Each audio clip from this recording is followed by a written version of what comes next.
Dzień dobry w tym nieco innym, trochę wakacyjnym jak na styczeń wydaniu. Dzisiaj chciałabym, tak jak ogłaszałam na Instagramie i na YouTubie, odpowiedzieć Wam na Wasze pytania. Bardzo dziękuję Wam za te wszystkie pytania, które mi zadaliście. Nie wiem, czy uda mi się odpowiedzieć na nie wszystkie, ale postaram się odpowiedzieć na jak największą liczbę pytań. Jeśli jeszcze mnie nie znasz, to ja mam na imię Ania, jestem nauczycielką języka polskiego jako obcego, a to jest Płynnie po polsku kanał i podcast dla osób, które uczą się języka polskiego.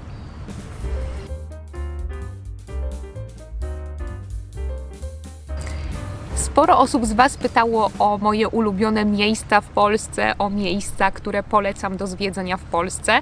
To jest temat dosyć szeroki. Jeśli chodzi o moje osobiste ulubione miejsce w Polsce, to jest to na pewno Warszawa, bo tam się urodziłam, tam się wychowałam i to tam najchętniej chcę wracać. Ale mam też swoje inne ulubione miejsca w Polsce i miejsca, które polecam do zwiedzania. Jeśli chodzi o duże miasta, to nie będę może zbyt oryginalna, bo to na pewno też to, co przeczytacie w każdym przewodniku po Polsce, ale myślę, że takie miasta jak Gdańsk, Wrocław i Kraków i oczywiście Warszawa to miasta, które warto zwiedzić. Ja osobiście bardzo lubię Wrocław, sama nie wiem czemu, ale bardzo mi się podoba klimat tego miasta. Jeśli chodzi o trochę mniejsze miasta, o miasteczka, to bardzo lubię nadmorskie miasta w Polsce.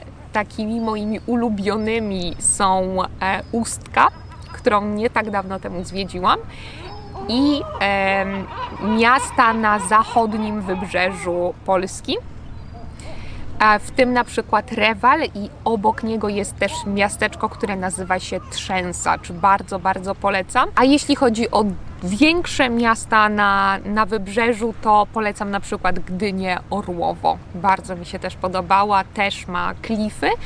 Wszyscy zawsze jeżdżą do Gdańska i do Sopotu. Myślę, że warto odwiedzić Gdynię, bo ma też swój nadmorski klimat, portowy klimat, a nie jest miastem tak bardzo często odwiedzanym przez turystów jak Sopot i Gdańsk.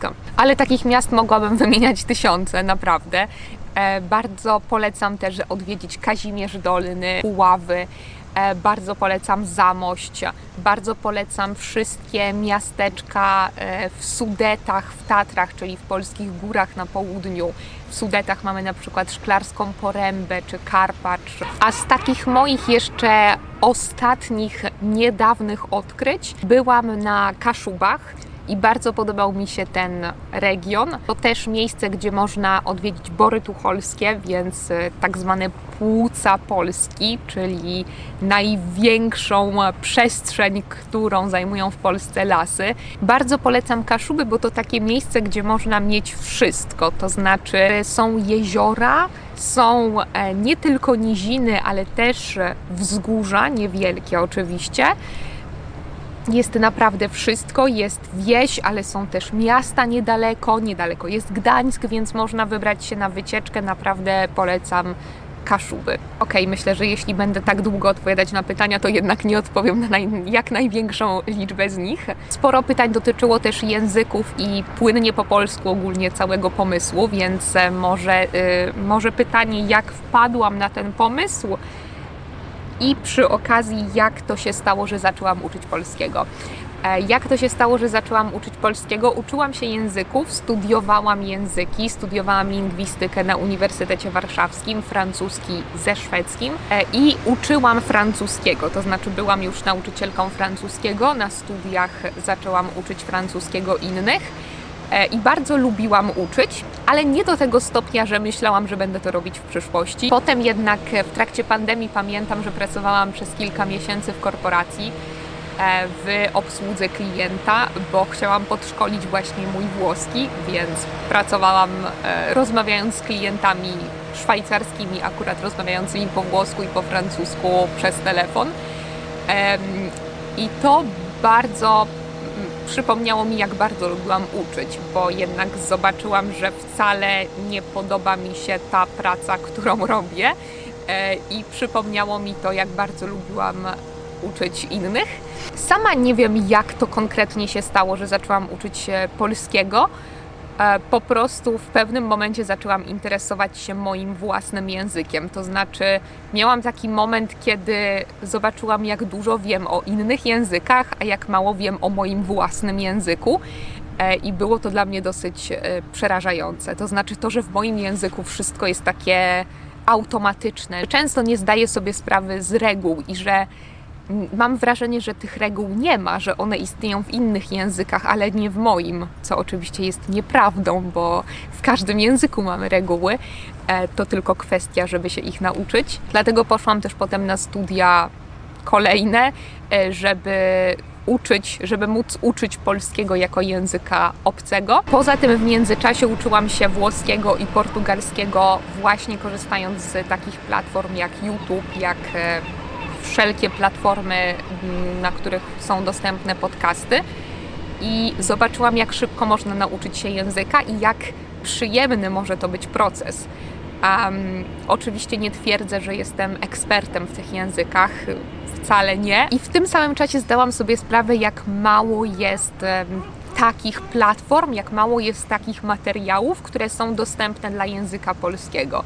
Napisałam o tym pracę dyplomową, w której zrobiłam ankiety z uczniami języka polskiego, z nauczycielami języka polskiego jako obcego. Każdy przyznawał, że tych materiałów brakuje, że każdy musi tworzyć je sam, a brak materiałów wynika właśnie też z podejścia Polaków bardzo często, bo Polakom wydaje się, że nikt nie interesuje się polskim i że nikt nie chce uczyć się polskiego.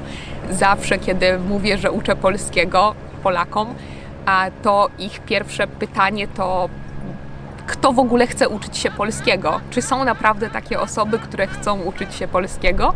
Więc tą okrężną drogą widziałam ludzi, którzy robią to na kanałach z językiem włoskim, kanałach z językiem portugalskim, z językiem francuskim i tak dalej. I chciałam być po prostu jedną z nich, to znaczy chciałam robić coś takiego. Myślałam, że to jest coś dla mnie, bo bardzo lubię uczyć, ale też bardzo lubię prezentować różne rzeczy. Zawsze bardzo lubiłam wszelkiego rodzaju prezentacje, wystąpienia. Chyba zdecydowanie nie dam rady zrobić wszystkich pytań. Było też inne pytanie, które było podobne, czyli dlaczego chciałam nauczyć się tylu języków. Dla tych z Was, którzy nie wiedzą, studiowałam właśnie francuski ze szwedzkim, więc mówię po francusku, po szwedzku, po angielsku, po polsku oczywiście, po włosku i po portugalsku i teraz uczę się niemieckiego, rosyjskiego i hiszpańskiego. I to jest dosyć zabawne, bo pamiętam, jak w liceum po raz pierwszy przez przypadek zupełnie natknęłam się na filmik Luca Lampariello, w którym pokazywał, w ilu językach mówi i mówił w tym filmiku w każdym z języków, które zna. I znając wtedy tylko polski, angielski, francuski, bo francuskiego uczyłam się już w szkole, pomyślałam: ja chcę być nim, ja chcę być taka jak on. Ja chcę zrobić kiedyś taki filmik. I można powiedzieć, że dzięki temu jestem tu, gdzie jestem. Na co jeszcze mogłabym odpowiedzieć? Którego języka nauczyłam się jako pierwszego? Najpierw nauczyłam się oczywiście angielskiego ze względu na szkołę, a potem francuskiego, bo byłam w gimnazjum z francuskim, w gimnazjum dwujęzycznym z francuskim w Warszawie. Także siłą rzeczy nauczyłam się później francuskiego. Bardzo podobało mi się jedno pytanie, które ktoś z Was zadał mi na YouTubie, to znaczy co jest takiego w polskim języku, że kiedy to widzę, to współczuję moim uczniom, że muszą się tego uczyć. Jest dużo takich rzeczy. Myślę, że bardzo współczuję im alternacji w deklinacjach. To znaczy deklinacje, myślę, że można się ich nauczyć, bo mamy reguły i kiedy już mamy więcej kontaktu z językiem, to deklinacje wydają się logiczne, przynajmniej z tego, co widzę dla moich uczniów na poziomach B1, B2 deklinacje zaczynają mieć sens. Ale alternacje to coś, co moim zdaniem jest straszne. To znaczy to, że mówimy miasto, ale w mieście. To, że jest mąż, ale z mężem. Ręka, ale o ręce. Naprawdę ogromne wow, jeśli nauczyłeś się tego po polsku. I jedną z takich rzeczy, których ja osobiście nie lubię tłumaczyć, to kiedy nadchodzi rodzaj męskoosobowy w liczbie mnogiej i nagle to wszystko, co wydawało się logiczne, bo mieliśmy rodzaj męski, żeński, nijaki, nagle mamy tylko rodzaj męskoosobowy i niemęskoosobowy i teraz musimy zmienić myślenie o rodzajach. Jedna osoba z Was zadała mi też ciekawe pytanie na temat innego języka, czyli angielskiego. Spośród wielu różnych akcentów, w jakich mówi się po angielsku, który uważasz za trudniejszy do zrozumienia? Myślę, że angielski z północnej części Wielkiej Brytanii, to znaczy ze Szkocji. To jest akcent, który mi sprawia kłopoty i miałam uczniów już z takich regionów, którzy oczywiście mówią do mnie po angielsku, ale często, kiedy mówią bardzo proste słowa, muszę prosić ich o powtórzenie, bo nie jestem pewna, co mówią. Nie znam oczywiście też wszystkich akcentów angielskiego, więc nie czuję się ekspertem w tej dziedzinie. Innym akcentem, z którym miałam styczność, to była właściwie mieszanka angielskiego. Pracowałam kiedyś z jednym panem, który był z Nowej Zelandii, pochodził z Nowej Zelandii, czyli był Nowozelandczykiem, ale potem też mieszkał w Londynie przez jakąś część swojego życia. Dlatego mam wrażenie, że jego angielski był już mieszanką i tego akcentu nowozelandzkiego z akcentem angielskim z Wielkiej Brytanii i też było bardzo ciężko czasem mi go zrozumieć. Następne pytanie to, jakie jest moje ulubione jedzenie? Kocham pizzę i wszelkie makarony, kocham włoskie jedzenie. Nie wiem, czy powinnam mówić to na kanale, na którym promuję język polski. Ale powiem Wam, że w Polsce bardzo popularne jest włoskie jedzenie, dlatego mamy bardzo dużo restauracji z włoskim jedzeniem. To aż jest na tyle popularne, że staje się trochę nudne. Czy jest jeszcze jakiś język, którego chcesz się nauczyć? Jest bardzo dużo jeszcze języków, których chciałabym się nauczyć. Mówiłam, że mówię po szwedzku, ale bardzo lubię Skandynawię, dlatego chciałabym kiedyś nauczyć się też norweskiego.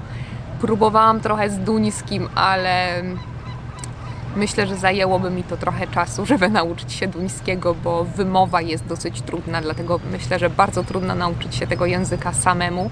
Poza tym bardzo chciałabym nauczyć się czeskiego. Myślę, że to jest język, który byłby ciekawy dla Polaka do nauki i nietrudny prawdopodobnie, nie wiem.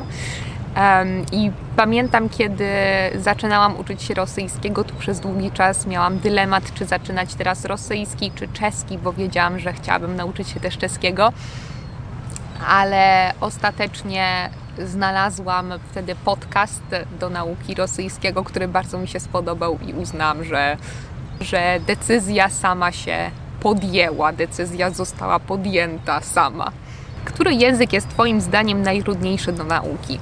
Nie ma czegoś takiego jak najtrudniejszy język do nauki. Wszystko zależy od tego, jaka jest nasza historia językowa. Mogę powiedzieć, hiszpański jest to prosty język do nauki, ale czy naprawdę dla kogoś, kto nie zna żadnego języka romańskiego, to będzie tak łatwy język do nauki? Nie wiem. Oczywiście są języki trudniejsze i łatwiejsze, jeśli chodzi o wymowę, jeśli chodzi o gramatykę, ale to wszystko naprawdę jest bardzo subiektywne. Dla mnie łatwym językiem do nauki jest rosyjski, ale myślę, że nie dla wszystkich jest to łatwy język do nauki. W szwedzkim jest bardzo łatwa gramatyka, ale z kolei wymowa jest stosunkowo trudna, dlatego w każdym języku jest coś, co jest łatwiejsze i trudniejsze. Wszystko zależy od tego, jakie języki znamy, jakich języków się uczyliśmy i też od tego, co ogólnie jest dla nas łatwiejsze, bo ja na przykład bardzo lubię uczyć się gramatyki, niektórzy wcale nie lubią, to wszystko zależy. Myślę, że to byłoby na tyle, jeśli chodzi o to Q&A dzisiejsze. Wybaczcie, jeśli nie odpowiedziałam na Wasze pytania, ale nie jestem w stanie odpowiedzieć na wszystkie w jednym filmiku. Życzę Wam też wszystkiego najlepszego przy okazji w tym nowym roku 2023. Spełniajcie swoje marzenia. Chyba Mewa też się ze mną zgadza. spełniajcie swoje marzenia, uczcie się języka polskiego, a jeśli nie wiesz, jak uczyć się języka polskiego, to koniecznie zajrzyj na mojego Patreona. Na Patreonie wstawiam dodatkowe ćwiczenia, dodatkowe podcasty, dodatkowe filmiki, mamy spotkania grupowe, indywidualne, grupę na WhatsAppie, dlatego wszystko, co jest potrzebne do nauki języka polskiego. Dlatego bardzo polecam i mam nadzieję, że dołączysz do tego Patreona od tego roku. Jeśli interesują Cię lekcje języka polskiego, to też koniecznie zajrzyj na moją stronę internetową, tam są wszystkie informacje. Dziękuję Ci bardzo za obejrzenie tego odcinka i do zobaczenia w kolejnym. Pa, pa!